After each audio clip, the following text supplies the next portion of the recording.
Hey guys, this is Hell Hades. This is going to be another Raid Shadow Legends video. Guys, in this video, we're going to go through the fundamentals of how to build a clan boss team. What decisions you have to make, how do you go about building some of those champs out, and what are you looking for? So, I've done quite a lot of videos recently, probably over the last month or so, where I've shown like real high-end teams. I'm personally building another new version of my team. I really love doing this. It's really good fun for me. But this video is going to strip it back. Strip it back to perhaps more like the average player and some of those decisions that you have to make on this team. And what I would say is building your clan boss team is one of the most important things you do in Raid. You get daily rewards from the clan boss, which actually are some of the best rewards you're going to get in the game on that type of time frame. So you can get yourself some shards, you can get yourself some books, you can get yourself decent weapons in terms of, or decent items in terms of cruel gear and immortal gear. Both of those sets are good. So the clan boss is definitely somewhere where I'd say, you know, just about everybody should focus on it and put a lot of energy into building their best team. I've spent more time building clan boss teams in Raid than I have doing anything else. I've changed my team up 100 times and some.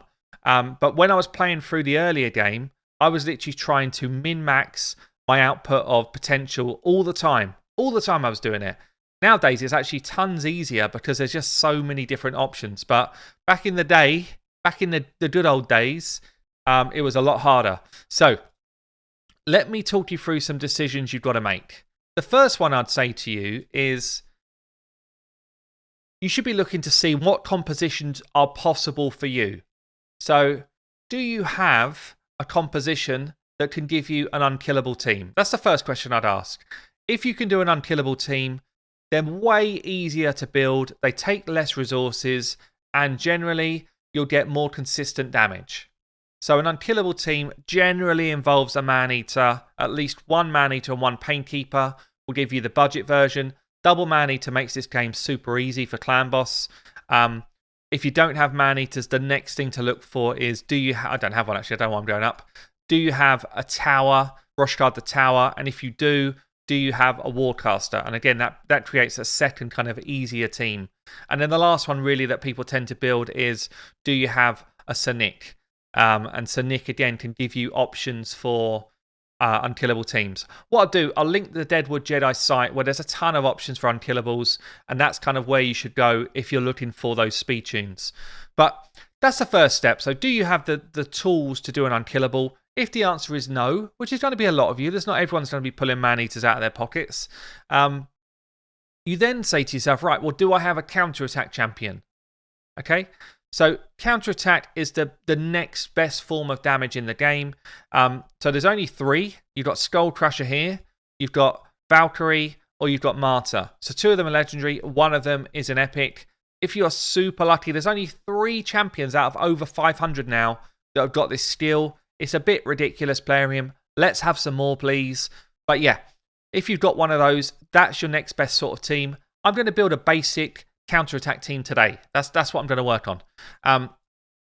If you don't have a counter-attack, what do you do next? The next thing you look for is an ally attack champion. So did you manage to get yourself Kreela when Kreela was a fragment event? Is Kreela out here? No, I've got Longbeard though. Longbeard, Kreela, Lanikis, the Fat Man, the new fella, Fatter in the Fat. Do you have Catacomb Counselor? Any of these guys will be first on your team sheet if you don't have counterattack or you don't have unkillable. So Catacomb here. They will up your damage considerably. Really, they will give you a ton more damage if you don't have the tools to do a counterattack team. And then lastly, if you don't have any of those things, what do you need to do? You need to get as much poison on the clan boss as possible and last for as long as you can, or hit as frequently as you can. So you've got 2 different strategies there, one of which is about bringing in defensive protection champions and things like ally protection to protect your damage dealers. And the second one is just about speed, doing more hits, rotating your abilities quicker, and getting your damage away. So the team we're going to build today is going to be based on having a counter-attacker, which is going to be Skull Crusher in this team. And then, so Skull Crusher becomes first on my team sheet, really, because he's the most important champion. And depending on what clan boss you're going to build for, you build your speeds accordingly. So if I'm building for Nightmare clan boss today, I'm going to be looking to push him to 171 speed, because that's the sort of the next level of speed I need for Nightmare. If I'm looking at Ultra Nightmare, it's 191. And I've got a whole video kind of talking about the speed boundaries of clan boss. That's in my clan boss playlist, which again, I can link that below if you guys want to see.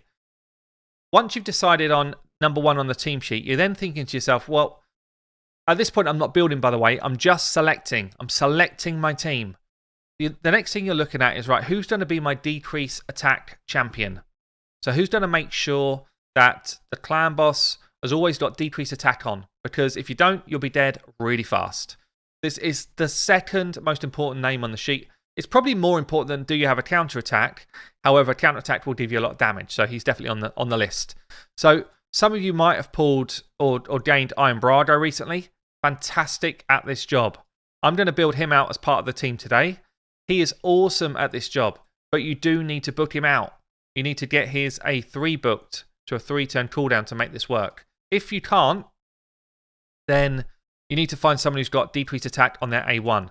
So Jareg's a good option, Tyrell's a good option, Sepulta's a great option. If we're going down to rares, you've got Coffin Smasher is a very good option. So decreased attack is the next champion on the list. After that, you then need to decide who's going to do my damage. And damage generally on clan boss comes from poison, or if you end like towards the end game, it's coming from hits. But for this sort of build, it's all about getting poison out there. So who's good? Cult Brawler, Frozen Banshee, they're like top tier champions in this kind of arena, and they're going to do those jobs for you. So Frozen Banshee is who I'm going to build out today. Once you've got your decrease attack, you've got your poison, you've got your counter attack, it's then who's going to drop defense for me and weaken if you can do it, because that will make all of your War Master hits and Giant Slayer hits do more damage. It also means that if you're wearing lifesteal gear, you'll heal more from your hits because you're doing more damage. So I'm going to bring in Razin because Razin is a fusible champion. And again, a lot of people are going to be able to have him or use him. So Razin comes in here. Again, if you've got a Fane, great for this. If you've got Ragnar, good for this. If you've got the new chap, Anax, just leveling one up now somewhere. Anax, pretty sure this dude does it. Defense and weaken. Yeah, good for this as well. There's a few others. But yeah, decreased defense and weaken. It might be that you have decreased defense on one champion still and weaken for someone else. But they are important skills to have to make you do more damage. And then lastly, you need to think to yourself, what else am I bringing in? What else am I bringing in for the final position? And there will be some decisions to make. So you could bring in the free champion Grush. Grush brings a leech, which means that you don't need lifesteal gear on everyone. It's a really viable option to mean that you don't have to bring everybody in lifesteal gear, and therefore you can just put random old gear on them, which has got good stats. So that can massively improve your damage in Clan Boss. The other consideration is, how are you going to deal with the stun hit? So if the stun hit's coming in, do you want to bring someone else in who's going to cleanse that stun? So, like Doom Priest, top tier, because she can work on every single affinity at cleansing the stun and cleansing the debuffs off. So, it's about decision making. Who's going to come in for that final position to really benefit your team the most? And like anything in Raid, it's always about team composition rather than individual power. Like if I wanted to, I could bring in some of the biggest hitters for Clan Boss, one after the other. Norog, Iron Brado, Altan, Razin. Like I could bring all of those bad boys in, but if they do not deal with the mechanics of Clan Boss very well together as a team, you're going to get a worse result. So I'm going to build out then Skull Crusher. I'm going to build out Frozen Banshee. I'm going to build out Iron Brado, Razin, and then we're going to bring in Doom Priest as our 5th champion. No, I'm not. I'm going to bring in Grush. I'm going to bring in Grush because everyone's going to have a Grush, and Grush will come in to mean that I don't need lifesteal gear. So he's going to come in and apply Leech for me. So how am I going to do the builds then? Because I don't need lifesteal, I just need to hit certain stats. And for Nightmare Clan Boss, we're looking at minimum 170 accuracy, ideally more like 190, 200. We're going to be looking at a minimum of 3k defense, but ideally 3.5k. We want to have a speed boundary for my team between 171 and 189 to make sure that they go in rotation with the clan boss. If there was someone particularly that you wanted to go 4 times for every time the clan boss goes 3 times, then you need to put a speed tune against this. That's a bit more advanced than what we're doing today. But I'm just going to make sure that everybody goes 1 time for every time the clan boss has a turn. So I'm going to build out my team between 171 and 189 speed. 171 being the slowest, Skull Crusher. And ideally, I'd like Razin to be my fastest so that he can apply decreased defense and weaken before everybody else has a turn. I might even actually push Iron Brago fastest to give increased defense before anyone hits. Now, probably Razin, then Iron Brago, I think. So I'm going to get building this team out now. I'll show you what the team looks like, and then we're going to take them for a run. Just to say, like, my gear is going to be better than everyone's here, apart from maybe some top-end people that are watching. So what I'm going to do is just try and pick either 6-star gear that's only rolled to 12, or pick... I'm not going to pick an amulet or a banner for any of these people to make it harder for me to gear them. And I'm going to show you some tips as well. So depending on your quality of gear, you make decisions, yeah? So ideally what we have here is we have a defense chest on just about everybody. Just about everybody, pick their defense up. If we can get some speed on it as well, then it makes the rest of the build a bit easier. So defense with speed. Yeah, it doesn't matter what set it is right now. Doesn't matter. Obviously, you enhance your builds by using great sets. That's how you're going to enhance your build. But for most people, you're probably like, who cares? I just want some half-decent pieces. So speed, crit damage, defense, great. If I can get to enough speed to not require speed boots, so defense boots with speed on them, yeah, like this, defense boots with speed on it. Defense boots with speed on it, ideally with a roll of speed. These boots are disgusting, by the way. Quad roll crits.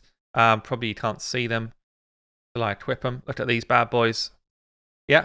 So if you can get to enough speed without needing speed boots, then you should absolutely be putting your champions in defense boots. Because what's happened here, you'll see I've not even rolled this stuff up. I've already got my 3.2k defense. So I'm almost at the point where I want to be in defense without a shield on yet, which means that I can use the glove spot to use crit rate instead of defense percentage. It's a massive upgrade for your clan boss teams if you can get the speed you need using crit rate gloves and not using speed boots. So don't just bin off your defense percent boots if it's got speed on it, because it will help for some of these clan boss builds that you're doing. So you see here, we've got crit, we've got some speed. I'm a bit worried about how much speed I've actually got so far, so I probably am going to need to try and pick up a piece like this at double roll speed. The rest of the substats are not good. Doesn't really matter. I just want that speed there. And then for the balance of the build, all I'm really doing, because I've got enough defense, I've got 100% crit rate now, so he's actually going to do some damage.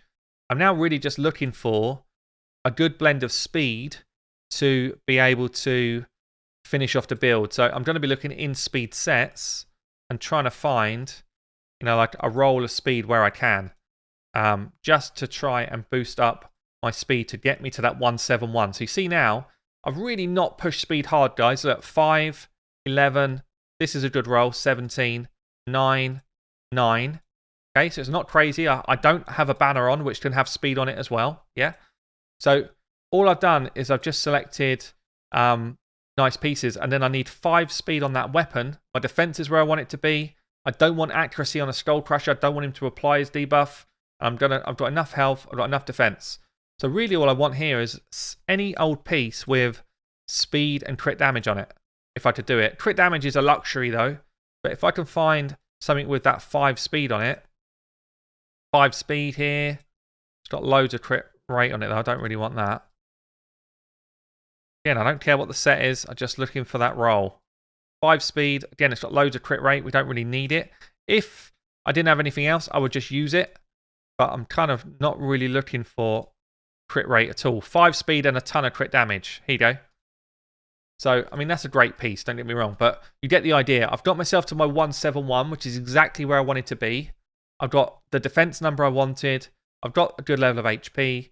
I've managed to push my crit rate up so that I'm going to hit harder.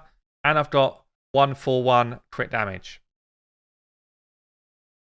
And that's kind of like the idea behind building defensive champions. When you've got someone, and he's got quite a good base defense.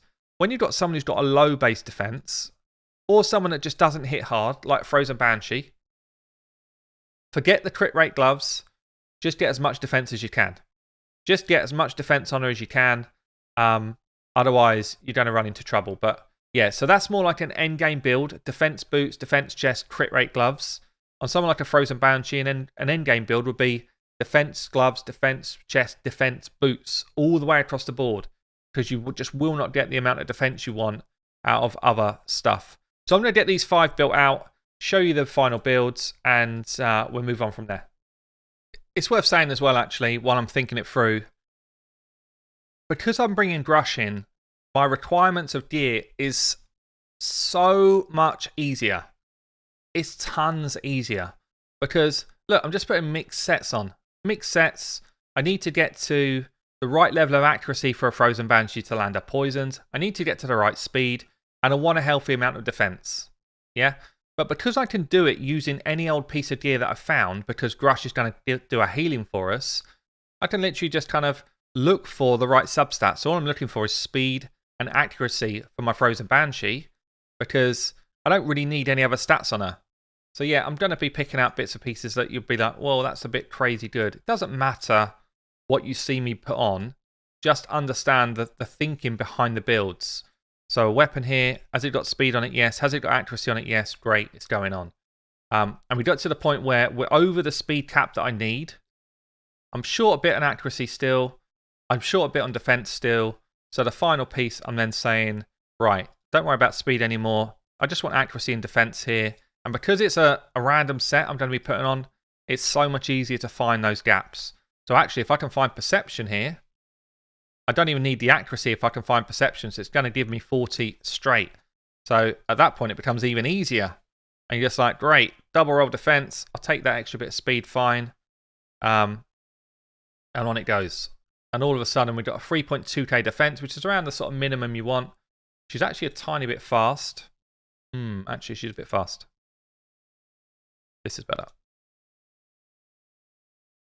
Take that speed away. 186. I forgot perception gives me speed as well. 186, 3.3k, 207. Plenty of accuracy to do the job. Obviously, there's more that could be done because I could roll this up and get myself more defense. But for now, and I've taken these off again because of my Great Hall. I don't want to include these pieces because my Great Hall's too strong. And in terms of Masteries, that's a bit wonky. The Masteries I've got on right now are more like a set of Masteries that you would use for a unkillable team, really, with this kind of defensive set. So for a Frozen Banshee, you might prefer to go Master Hexer and get your poisons to last for longer and your poison sensitivity to be up for longer. And if you're short on accuracy, you can also do this kind of loop here, accuracy into accuracy, to get yourself a bit more.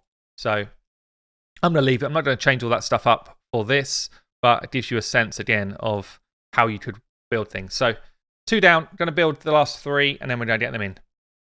Now, some of you might come into this position where you're struggling to get to your accuracy number and your speed. So you're like, well, I don't have enough pieces with speed and accuracy together to get me there. I've got 1 here, which is going to do like a decent amount of work for me. So what you can then do is you can fill the last 2 spots with just accuracy gear. So you can actually say, or perception gear. So you can say, do I have any just accuracy with speed rolls on it? So what's this here? 5 roll. I've got an 11 roll, so that's going to be better. I've got a 4 roll. So, and then I've got other pieces that I could roll up. Do I have this? And I check the same thing in perception as well. Do I have any good kind of speed rolls? Look at that, 22 speed there behind me. So that one's actually going to give me the boost I need. Plus, if I can find one more perception piece here. So let's take speed off now and look at accuracy. Do we have some accuracy on any of these? 29 there again behind me. 29 behind me. So my accuracy comes up where I want it. my speed's a bit low now, so 157 speed, and I'm not using speed boots. So the question is, at this point, you start to say, well, should I look to see if I can just find a better speed roll on a chest or on my gloves? Yeah, so sometimes it takes a little bit of work. Obviously, for those that use my my optimizer tool, this becomes tons easier. Yeah, because you can do all of this pre-work before you start spending any silver. We're at 170 now. We've got tons of defense, loads of accuracy. So I just want to see if I can get a bit more speed sub roll on a defense chest. So do I have anything that's going to boost me a bit more? There's a nice 8. Nothing's really impacted negatively. That's a better piece.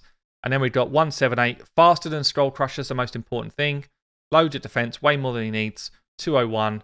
And the cool thing about Iron Brago is he's going to give the rest of my team even more defense because of his passive, which is actually really good for someone building out like a nightmare team for Clan Boss. So last one I need to build out is Grush. We'll do him quickly, and then we're going to fight. Here we go again. So we've got mishmash of gear. Gone speed boots on this one. Defense chest, defense gloves. We've got 178 speed, 3.7k defense, 194 accuracy. So again, enough to land. So everyone's kind of set up in a similar way, either with this type of mastery tree that is kind of benefiting the support side, or with the mastery tree which is going through defense. I would say for an earlier player, the support side's better. For a later player, defense side generally is better. That's a good rule of thumb. So I guess I'll show you the builds end to end, just so you can see them one more time. We've got Skull Crusher, 171, 3.7, 100% crit, 141. This is a really good kind of endgame style build. We've got Frozen Banshee, 186, 3.3, a little bit low, but Brago's going to pick that up for her. 207 accuracy. She's probably a bit low on health, to be honest. She could do a bit more health. Like potentially you'd try and bring more HP into here. Could even have a quick look because she's quite high in speed. So I could just say, actually, do I have a piece of speed and HP together? 7 there, 12 there. Doesn't drop anything which is going to like affect me negatively. So I can just take a bit more health. 29k. Still a little bit low actually, but that's fine. So Frozen Banshee, Skull Crusher, my Razin, 4.2. This is much higher. 90%, 115, 177, 174 accuracy still enough. My Iron Brago, just seen. 178, 4.8, 85, 201. And then my Grush. 178, 3.7, 194, 32k. So what is going to happen here is we are going to be tanking the stun, which is pretty challenging. So it does mean that we've got no cleanse on that stun. We are going to be having to kind of deal with that. But for that, you just need to make decisions again. So who's going to be your best person to tank the stun? It's not always the person with the best aura. Okay, so if you particularly, let's say Iron Brago's got an aura here that works.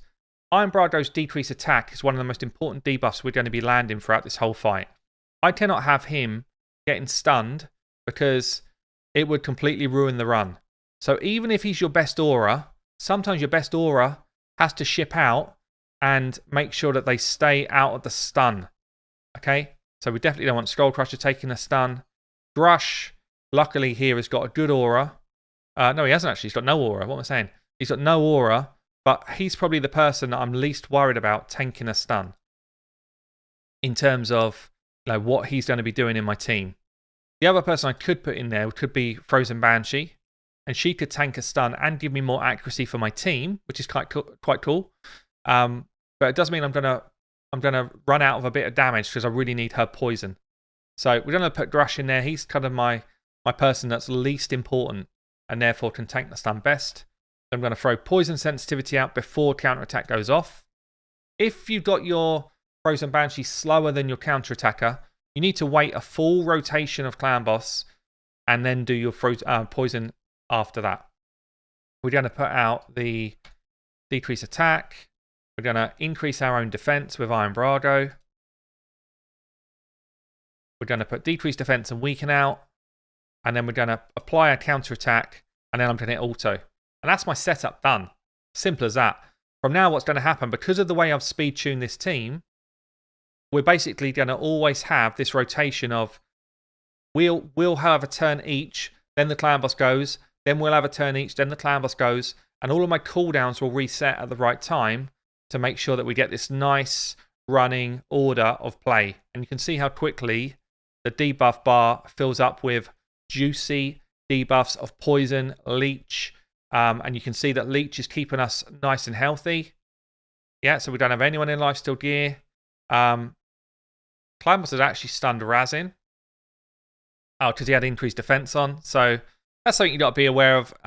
Just the timing of my increased defense wearing off there has meant that one person, Grush still had it on, therefore Razin took the stun.